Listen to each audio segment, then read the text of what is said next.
शहबाज करीम, आप देख रहे हैं पाक टीवी।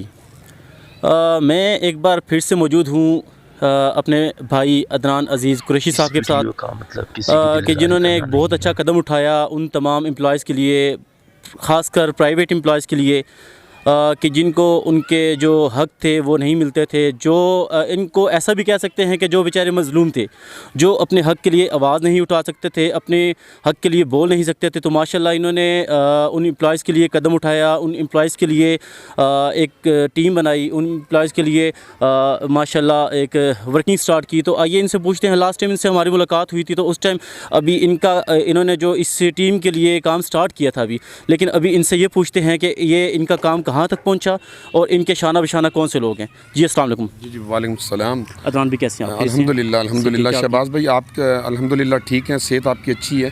अब स्टार्ट करेंगे marketing and sales power all over Pakistan के हवाले से।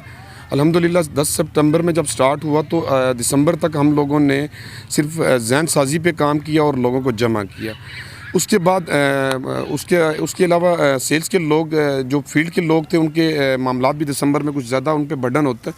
उसको मद्देनज़र रख के हमने जनवरी में दोबारा से थोड़ा सा इस वर्किंग को मद्देनज़र रखते हुए तंजीम साजी की तरफ जा रहे हैं। अब करना ये है कि हम ये चाह रहे हैं कि कम से कम पूरे पाकिस्तान में जो सेल्स एंड मार्केटिंग के लोग फैले हुए हैं ना, इनको हम एक जगह पे जमा करें, उनकी ही मार्केट के मुताबिक, उन्हीं एरिया के मार्केट के मुताबिक, ताकि उनको ज़िम्मेदारियां दी जाएं।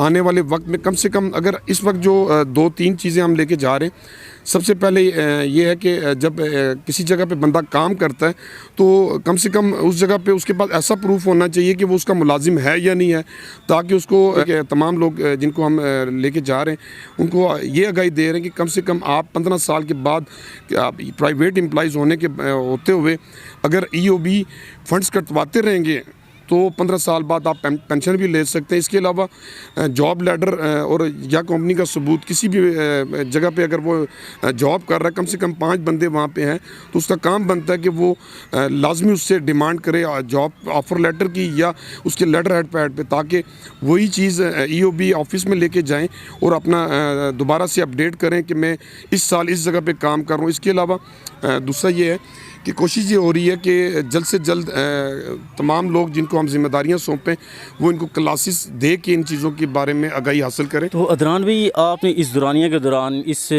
जब से आपने ये काम स्टार्ट किया, जब से आपने ये स्टेप लिया, ठीक है, माशाल्लाह, मैं तो सबसे पहले आपको मुबारकबाद पेश करता हूँ कि आप मेरे ख़्याल से वो वाहिद इंसान है, वो वाहिद शख्स हैं कि जो किसी के लिए खड़े हुए।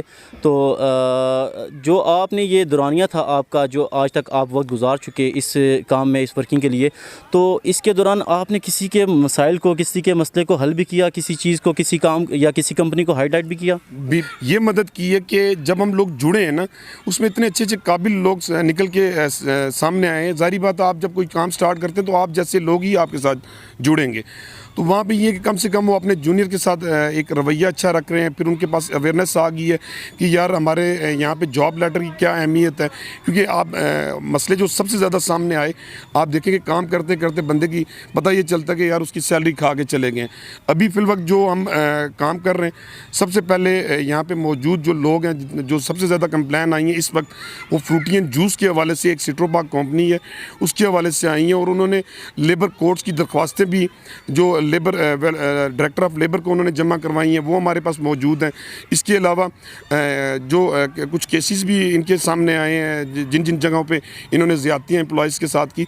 सबसे ज़्यादा इस वक्त जो मेरे सामने, जिसको मैं लेके जाऊँगा और इंशाल्लाह एक मिसाल भी कायम करेंगे कि यही लोग जो इस वक्त आपकी सैलरियाँ खा रहे हैं, आपको सैलरीज नहीं दे रहे, आपके हकूक़ नहीं दे रहे, यानी कि आपकी ग्रेजुएटी भी मार दिया। आप 3 साल काम करते हैं ना, बाद में पता चलता कि आपको इन्होंने ग्रेजुएटी नहीं दी, फिर बाद में ये बोलते हैं कि आप हमारे एम्प्लॉयज़ ही नहीं थे। अभी कुछ कल की बात है, एक खुरम नामी जो इनका SSC था, इसने डायरेक्टर ऑफ लेबर को दरख्वास्त दी, जो मैंने ग्रुप में सारे मेंबरान के साथ शेयर भी की।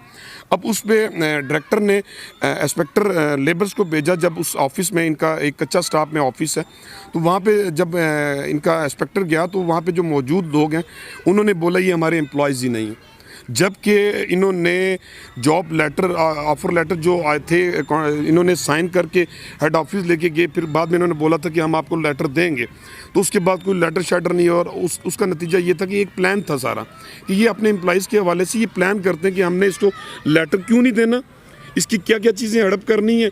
अब करना ही है कि कम से कम जो लोग अभी मौजूदा लोग हैं उनको तो कम से कम अवेयरनेस दें कि यार यानी इस कि तरफ आएं। आपके कहने का मतलब है कंपनीज पहले अपने जो लोग हैं जो एम्प्लॉय हैं उनको हायर करती है, ठीक है, फिर उनको यूटिलाइज़ करती है, यूटिलाइज़ करने के बाद उनको किक आउट करती किक आउट। कर देती है। देखिए मेरे बात समझिएगा, जब आप किसी कंपनी में जॉब करते हैं ना तो वो आपको लेटर नहीं देती, तो 3 महीने बाद आप उसके परमानेंट एम्प्लॉयज़ कहलाते हैं। फिर उसके बाद अगर आपको जॉब ऑफर लेटर नहीं मिला हुआ या कोई ऐसा सबूत नहीं है जिससे ये ज़ाहिर होता हो कि आप उसके एम्प्लॉयज़ हैं, अब उसके मद्देनज़र रख के वो 5-6 साल अगर उस जगह पे आप काम करते हैं ना, जब आप छोड़ते हैं तो जबकि लिखा हुआ कि ग्रेजुएटी का तरीकाकार क्या है, ग्रेजुएटी अगर कम से कम आपका 6 महीना एक कंपनी में या एक अदारे में होना लाजमी है, 1 साल बाद आपको 1 सैलरी मिलती है।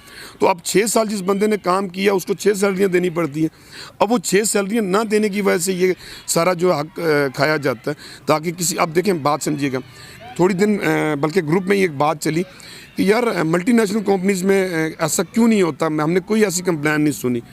अब ठीक है वो यहूदी हैं, मल्टीनेशनल कंपनी चला रहे हैं, लेकिन उनका तरीकाकार एम्प्लॉयज़ के हवाले से इतना ज़बरदस्त है कि हमें किसी जगह पे प्रॉब्लम नहीं है। अब जो 90% यहाँ पे कंपनीज़ पाकिस्तान की काम कर रही हैं उनका तरीका वारदात भी यही है। अभी तक मैंने ग्रुप में जितने भी मसले मसाइल इनबॉक्स में हमें आते रहते हैं, जिसको फजल साहब भी देख रहे हैं और मैं भी, फजल अली शाह साहब भी देख रहे हैं और मैं भी, आप यकीन माने कि हर दूसरा बंदा ये रो रहा होता है कि यार मेरी इस कंपनी ने मुझे सैलरीज देनी है।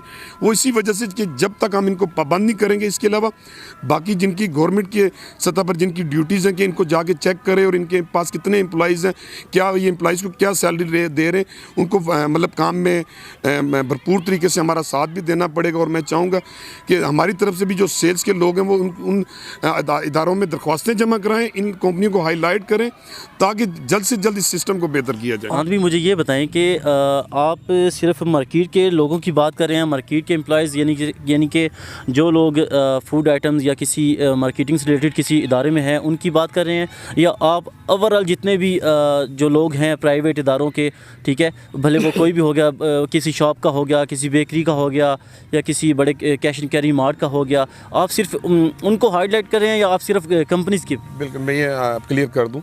देखिए मैंने पूरी ज़िंदगी अभी तक जो है ना 2004 से लेके 2021 आज तक जो मैंने काम किया वो सेल्स और मार्केटिंग से जुड़ा हुआ था। ज़ाहिर बात है इर्द गिर्द मैंने यही एनवायरनमेंट देखी होगी, और इस एनवायरनमेंट में सेल्स एंड मार्केटिंग कहते हैं, मार्केटिंग का छोटा सा पार्ट सेल है। अब इसमें बहुत सी चीज़ें और भी हैं जिसमें कैश एंड कैरी भी आ गई, ये सारी चीज़ें हैं। यानी इसके बाद देखें बात ये है कि अगर हम आज मैं इसी दायरे में रहते हुए अपनी सोच को बनाऊंगा, और सोच मेरे जहन में आती है कि यार मैंने 20-21 साल काम किया और मेरे हाथ में किसी भी छोड़ते हुए किसी भी कंपनी ने, हाँ एक शंग्रीला कंपनी थी जिसने कुछ आपको दी, क्लियरेंस अमाउंट दी थी, उसके बाद किसी कंपनी ने नहीं दी। यानी कि वो जो ज़िंदगी के 19 साल लगे वो ज़ाया हो गए। मैं ये चाहता हूँ कि आगे आने वाले प्राइवेट एम्प्लॉयज़ जो सेल्स एंड मार्केटिंग से तल्लक रखते हैं ये आवाज़ उठाएंगे तो बाकी जो इदारे जो प्राइवेट एम्प्लॉयज़ किसी भी चाहे अदारे में काम कर रहे हैं तो कम से कम इन्हीं के थ्रू उनको भी सोच समझ जाएगी, वो भी बेहतर होगा। सिर्फ इनका इंतखाब इसलिए किया, ये लोग थोड़े से पढ़े लिखे भी हैं, तेज़ भी हैं, और इनके अंदर इतनी क्वालिटी है कि अगर वो प्रोडक्ट को बेच सकते हैं, लोगों की प्रोडक्ट को बेच के उस जगह पे पहुंचा सकते हैं, तो ये अपने लोगों के लिए भी काम कर सकते हैं। और मुझे उम्मीद है सेल्स एंड मार्केटिंग के लोग ही तमाम प्राइवेट एम्प्लॉयज़, उसमें चाहे वो किसी ऑफिस का चपड़ासी क्यों नहीं है, प्राइवेट एम्प्लॉयज़ है, उसके काम भी ये चीज़ें आएंगी। क्योंकि देखें मैंने अभी तक अपने इर्द गिर्द नहीं देखा कि किसी ने प्राइवेट एम्प्लॉयज़ ने पेंशन ली हो। सारे जो पेंशन ले रहे हैं वो गवर्नमेंट एम्प्लॉयज़ ले रहे हैं। हमने जो कानून गवर्नमेंट ऑफ पाकिस्तान से मिला उसी को आगे लेके उसकी अवेयरनेस पैदा करेंगे, ताकि आने वाले टाइम में देखें एक आपके अंदर एक ताकत की भी एक टाइम तक होती है। 15 साल बाद कम से कम मेरे अंदर ये हिम्मत, ये ताकत नहीं रहेगी।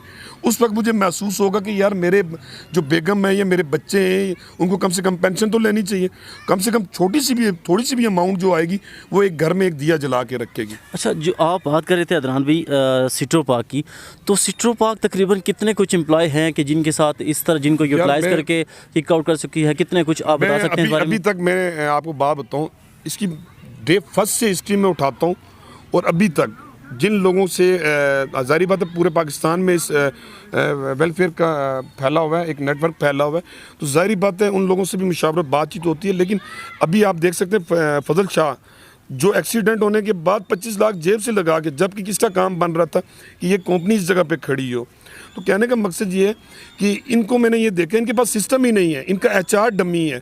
आप उनसे बात नहीं कर सकते, आप अपनी किसी चीज़ के बारे में पूछ नहीं सकते, सैलरीज की डिटेल देना इन लोगों को नहीं आती। तो मैंने इस कंपनी को देखा है कि मुसलसल आज तक जितने भी एम्प्लॉयज़ ने इनके साथ काम किया, या तो उनके खिलाफ इन्होंने दरख्वास्तें दी हुई हैं या उन्होंने इनके खिलाफ दरख्वास्तें दी हुई हैं, लेकिन माहौल कभी भी बेहतर करने की कोशिश नहीं की। 100% ये अपने एम्प्लॉयज़ के हकूक़ जो है ना वो कुचलते हैं और खाते हैं ये लोग।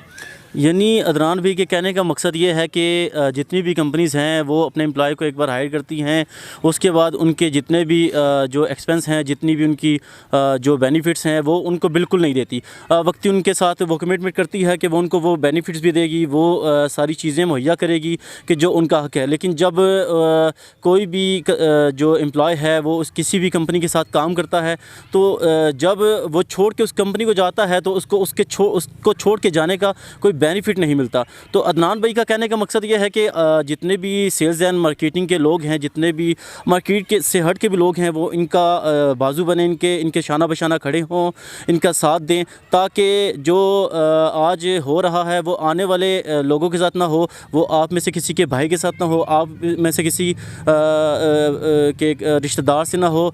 तो मैं आप तमाम से गुजारिश करता हूँ कि आप इनका हिस्सा बने, ठीक है। और इसके साथ मुझे दें इजाज़त। आप देख रहे थे पाक TV।